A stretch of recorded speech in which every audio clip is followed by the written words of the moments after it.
రాజన్న సిరిసిల్ల జిల్లా గంభీరావుపేట మండల కేంద్రంలో ఛత్రపతి శివాజీ జయంతి వేడుకలను అంగరంగ వైభవంగా హిందూ సేవా సమితి ఆధ్వర్యంలో నిర్వహించారు. శ్రీ సీతారామచంద్ర స్వామి ఆలయం నుండి ఛత్రపతి శివాజీ విగ్రహంతో డప్పులు చప్పులతో పురవీధుల గుండా శోభాయాత్ర నిర్వహించారు. ఈ కార్యక్రమంలో యువత భారీ ఎత్తున పాల్గొన్నారు.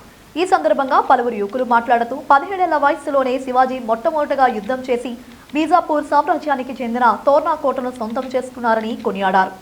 సుల్తాన్ మొఘల సామ్రాజ్య చక్రవర్తి ఔరంగజేబును సైతం వరికించిన ఛత్రపతి శివాజీ యుద్ధ తంత్రాలతో పాటు పరిపాలనా విధానంలోనూ అగ్రగణ్యుడిగా ఖ్యాతి గడించారని పేర్కొన్నారు.